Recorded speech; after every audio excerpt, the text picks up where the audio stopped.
Kingsman The Secret Service came out in 2014. It was a movie that I didn't really expect much from, but when I sat down to watch it, it turned out to be one of my most enjoyable cinema experiences of that year. It made it onto my top 10 end of year list. I think it was number 2. I enjoyed it that much. I went back to it a lot over the past few years, and every single time I've had a whole lot of fun with it. So I was really excited when they announced a sequel, The Golden Circle, that I really wanted to see, and it added a host of new characters. Looked pretty good. So how did it fare? Well, the basic story is about the Kingsmen, who are pretty much annihilated with the exception of Merlin and Eggsy at the start of this movie, who have a doomsday protocol, and they discover that they have these American cousins called the Statesmen, a kind of Kingsmen in America, and they fly over there to get in contact with them, to get their bearings, to get set back up again, and to try and figure out who this Golden Circle is and how to take them down.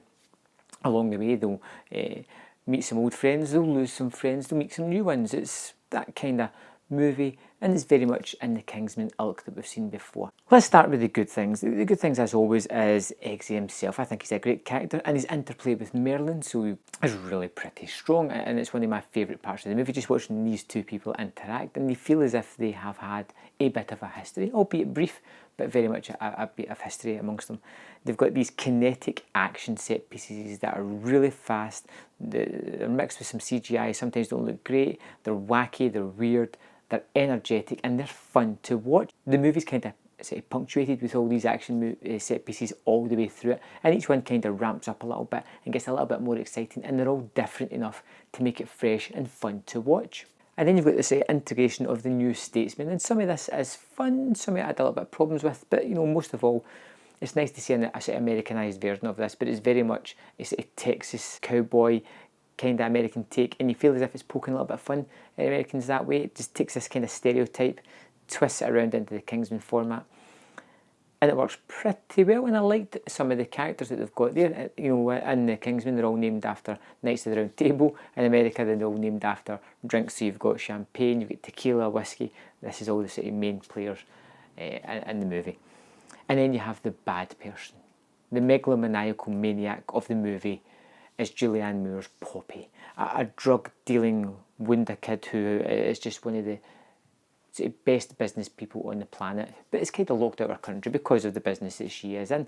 And her main aim of the movie is to legalise drugs. And that's one of the things that just felt a little bit off-kilter with me. The character is fun enough. She's a very charming, smiley person who has a sort of knack for 50s pastiche, like diners and cinemas, and she creates a sort of street in this kind of jungle, which pretty much is. It's like a everyday American high street in this American jungle, and she's got lots of tech about her, and she carries it off with a smile, but she's also extremely psychotic. And the character's kind of fun, but not really that compelling a bad person, and because the Kingsmen and the Statesmen don't really get to interact with her too much, you kind of lose a little bit of something. In the first one, where you had Valentine, you actually had the Kingsmen interacting with him and him in the real world, and this one feels a little bit disjointed because she's so far away with her big evil lair, so to speak. One of the things I didn't like about the movie was Harry's return to the fold. He comes into it as someone who's got amnesia, and it just takes a little bit too long to get back to the Harry that we know and love for the first movie. Oh, it does eventually get there, but we could have got there a little bit quicker if he'd pushed it.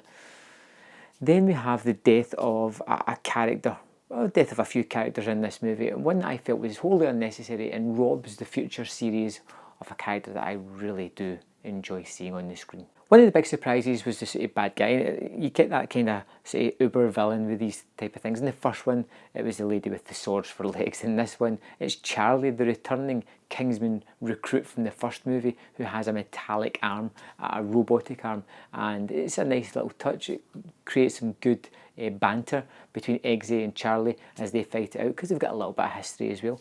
And you know what, adds a little bit extra to the movie that I wasn't fully expecting, but I'm glad it was there. Overall, it felt as if somebody had sat down with a sort of checklist of the best things that a sequel can have. Homage to the original, check. Bring back the best characters, check. Increase the action, check.